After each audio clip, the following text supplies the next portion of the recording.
Hey, what's up guys, welcome back to the channel. On today's episode, we're going over this Milwaukee M18 Fuel half-inch hammer drill driver. I believe this is their third generation of this drill. We're gonna go over this drill top to bottom, put it on a track, get some numbers, stick with us.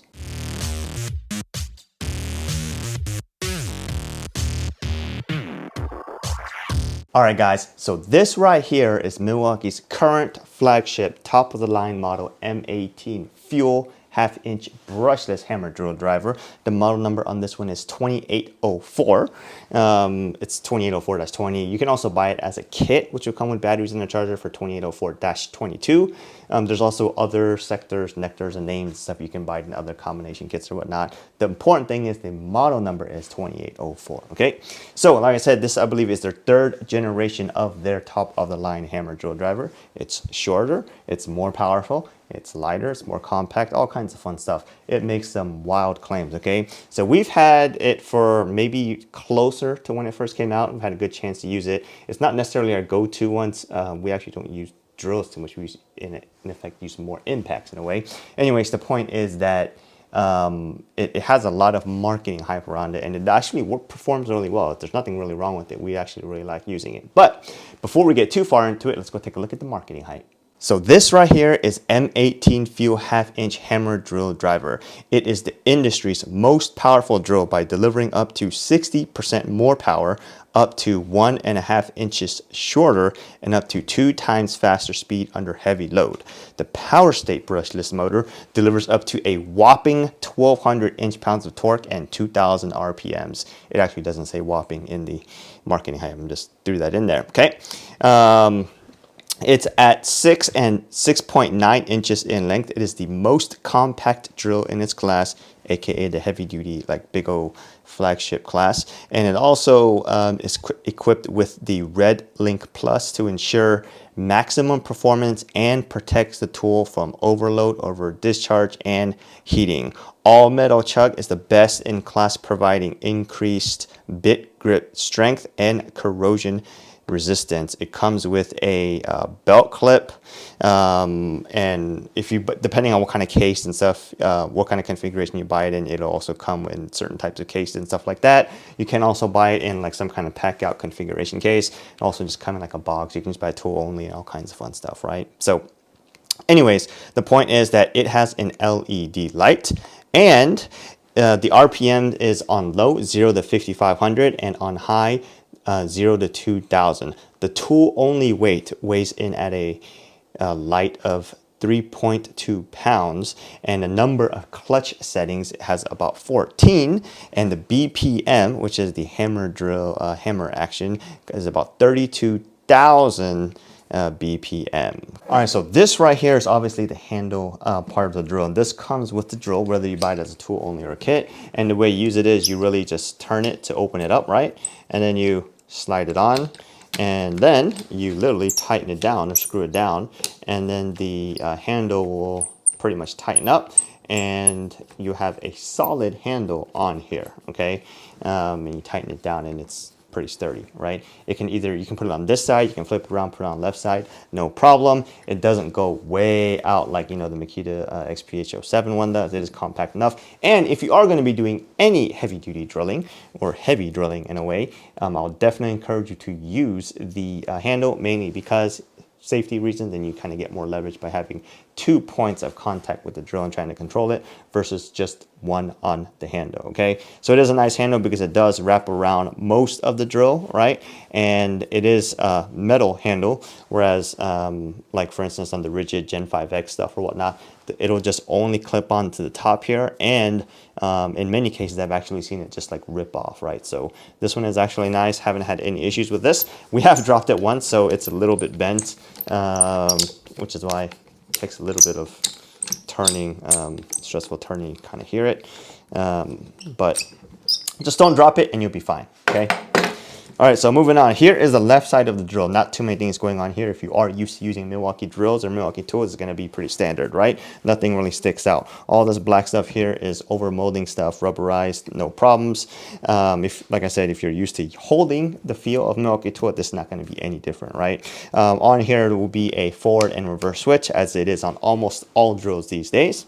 Obviously, Milwaukee emblem, and just in case you didn't know it was a fuel, it means they're top of the line brushless stuff here. Says right here, fuel. It also say fuel back here, fuel brushless, just in case you didn't know it was a fuel brushless model. Okay, this right here is the gearbox, and on here it'll also say, you know, not say, but it'll have a stamped in hammer logo, and right here will obviously be the clutch part of it. We're going to drill that into a little bit more later, but on this side there's not too much other stuff going on besides this belt clip, and it is a belt clip you can remove and put it on this side if you needed to. We have a belt, not a belt clip, a bit holder here, but you can easily just swap those out if you did need to swap those out by any means. Okay, so moving on to the back here. On the back here is the clip where you clip on a lanyard or some kind of other clip system in case you're, you know, working up high or didn't want to drop it, or maybe just wanted to use, you know, something to tie it on while you have it belt clipped in, just in case. Okay, nothing too much going on here. And also back here, this part is flat and it will say fuel brushless, right?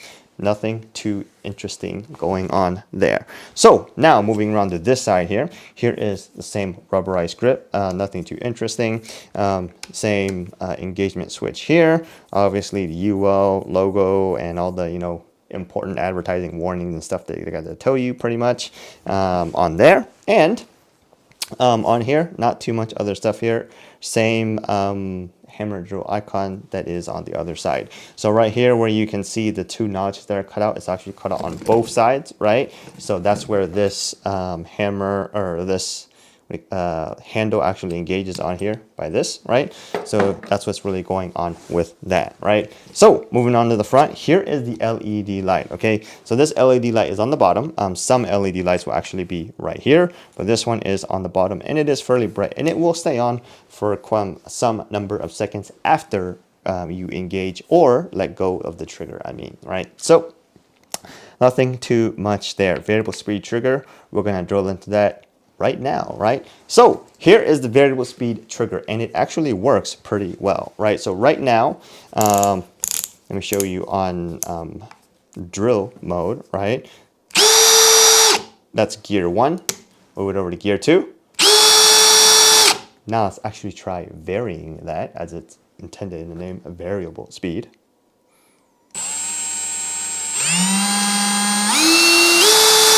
Right, that works pretty well.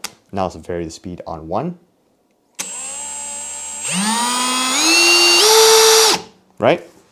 So not too much stuff going on with that. Let's go ahead and talk about the top part real quick. On the top here is your gear engage or selector lever in a way, right? It's a pretty small lever. It's on front and back. It does work easily well. You don't really have any issues with it, even if you are wearing gloves. So there is that. On this one, it actually has quite a few clutch settings, right? So here's one. There's really nothing here noted on 1. You just know that it's 1 because it's turned all the way around. On 2, it'll actually have it indented or notched in for even numbers, okay? And it will go from 14, right, to drill. So there is no 15.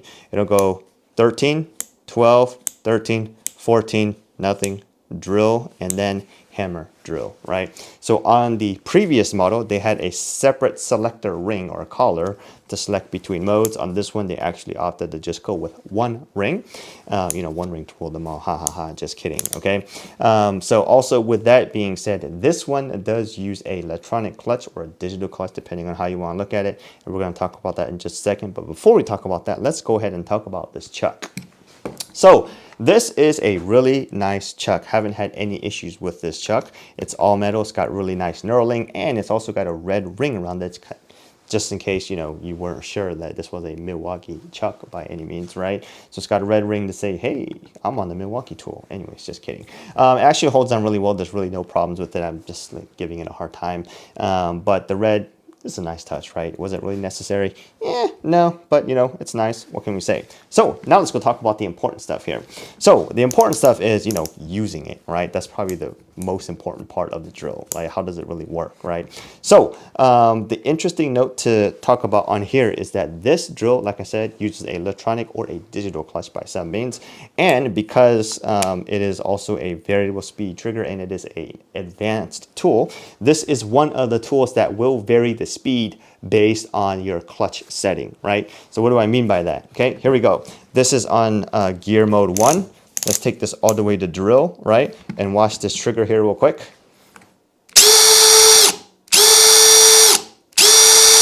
Right, there's really no ramp up. It literally just goes from 0 to whatever it was, 5500 or 500 or whatever the load mode was, right? So now let's take it over to clutch selector 1, right? And go full throttle right away. Watch, it ramps up, right? So let's go to number 6, right? Watch this. I'm not sure if I can really, this is really gonna come out very well, but watch, here we go. Let's go to 12. Back to 1. Right, now let's go to gear 2. We'll do the same thing, right? Here is number 1. Here is number 6. And number 14. And then drill. So in terms of like ramp up wise, there's really no difference between 14 and drill, but all the lower numbers, right, will have a more delayed ramp up time or an extended ramp up time. So that actually is very interesting, mainly because if you are using like a lower clutch setting, you're most likely doing something more delicate, and in order to help you with that delicacy, right, or that accuracy or precision, they've actually dialed down the throttle response, or in this case, the trigger response, to help match that up. So that is a nice touch, okay? There's only a few other drills on the market that do that. The Makita GPH01 is one of them. I'm sure there's something else out there. We don't have the whole list, but that is a nice touch they have added to this. Why am I putting these gloves on? Because I did want to show you, because this is a digital clutch or electronic clutch, you do have some getting used to, but also there are some downfalls with a electronic clutch, right? So the good thing about the electronic clutch is once it engages, it will technically turn off the motor instead of just letting it go and just using the clutch to stop it from driving it any further, right? So watch this, here we go.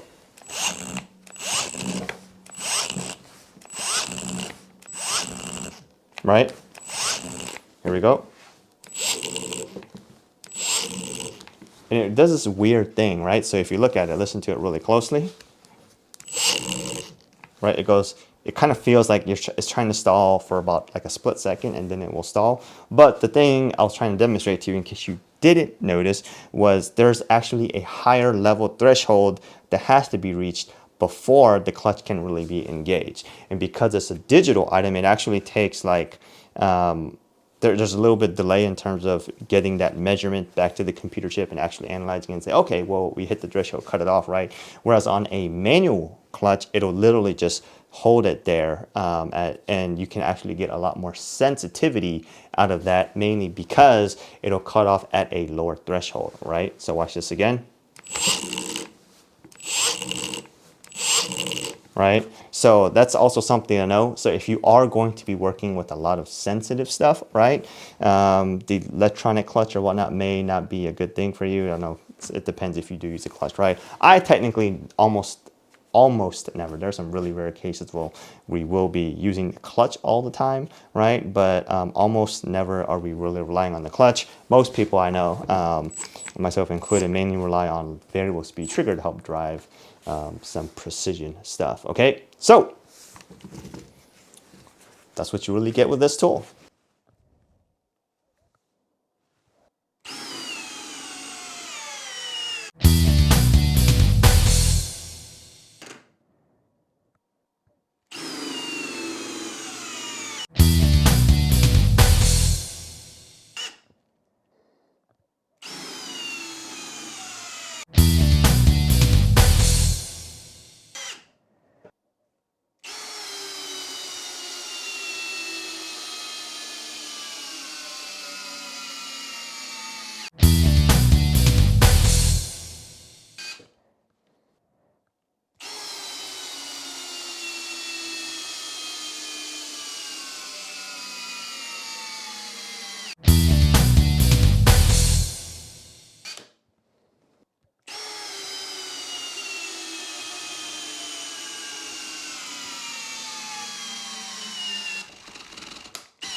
All right, I hope y'all caught those numbers because those numbers went by really fast. In case you didn't, we're gonna do a recap anyway, so don't worry about it. All right, so this Milwaukee 2804 Gen 3 fuel hammer drill driver, right, with a high output 3.0 CP battery. On the first run on a 5/16" lag test came in at 2.38 seconds, peak torque 111. Second run 2.19, peak torque, looks like the peak torque number here I have in my notes is messed up. So we're gonna come back up, we'll throw that up on the screen sometime later. On the third run, 2.12 seconds with a peak torque of 104. And it was able to drive all those lags on speed 2. Averaging those 3 runs, the average comes out to 2.23 seconds and the peak torque measured, actually that number's messed up, so we're gonna come back to that. On the half-inch lag test, the first run 7.26, peak torque 373. Second run 7.31, peak torque 351. Third run 11.23 and peak torque 373. So if I do recall, I think we had to restart it minimum at least once, so that I've definitely factored into it. But hey, we're just letting it run for what it is, okay? So that one had to be done on speed 1, or I mean those lags had to be done on speed 1, and the average of those 3 comes out to 8.6 with a peak torque average of 365. All right, so moving on to 3/4" auger test, high speed drilling, right? First run 6.11, second one 5.59. Well, that was actually fairly close. And it was able to drive that on speed 2, okay? So averaging the 2 runs comes in at 5.85. Moving on to the 1/4" masonry test. First run 7.27, second run 7.53, third run 7.2. Averaging those 3 runs, the average comes out to 7.33. And out of all those tests we just talked about, the peak torque we measured was 373, okay? So as I say in almost all these videos, that inline measuring device thing, I'm not sure how accurate it is in terms of the speed that we're using it at with these drills, obviously. I think the drills produce a little bit more, but hey, we're just using it as it is on all the drills, so if it's messed up, it's gonna be messed up on all of them. But take it with a grain of salt, okay? The other thing to note on this is this drill 2804 with the CP high output battery, 3.0 battery, weighs in with the battery and without the handle at 4 pounds, 8.5 ounces, making it fairly lightweight, under 5 pounds for a drill and battery, okay? And if we didn't cover it already, max RPM is 2,000 and BPM is 32,000, okay? So the moment of truth that everybody's been waiting for, what is the total performance number of this drill with the CP 3.0 high output battery? And that total performance number comes in at 16.68 seconds. That puts it in second place, right behind the Makita XPH07, which was tested with a 5 amp hour battery, okay? So before you know, all the people start like getting upset or whatnot, normally in this part of the video, we would go into testing the drill with other batteries, and we have already shot some of those. We did take breaks between each battery, at least a couple hours doing other stuff we need to do. But this video is going to be getting too long, so we're actually going to save all those results for part 2, okay? So stay tuned for part 2 where we actually cover this drill with all other battery packs to see how well it performs and how much the performance changes depending on the battery pack. We will test the 5.0, the 8.0 high output, and the 12.0, which is pretty much the biggest battery Milwaukee makes, on the M18 platform, and we'll go ahead and get those numbers up, okay? So what can we really say about this right now? This actually is a really good, really nice drill. I mean, I'm sure all the people who have it probably really think that, right? But the thing I can tell you right now, after shooting the last set, one with the battery, is that this handle right here is really, really warm, okay? It's kind of almost uncomfortable to use. If you're wearing gloves, it's not really a problem, but this is generally uncomfortably a little warm. But if you're really drilling, you know, those lag bolts and stuff like that, you really should be using like an impact wrench. Some people get away with an impact wrench, probably a better way to go. But this is just really to figure out, you know, performance numbers and things like that, right? So anyways, this is right now is in second place in this configuration right behind the Makita XP807. Stay tuned for more videos where we test more battery packs and this drill. If you have other questions and comments, let me know. If you have other ideas, let me know. It's probably a good time to say this video is not sponsored. Nobody sent us this, any of these tools or any of this stuff. We own this. We did go ahead and buy it outright with our own monies or whatnot. So keep that in mind and leave me a comment. Tell me if you think I'm doing something wrong. Who knows? But have a great day. Stay tuned and we'll see you guys next time.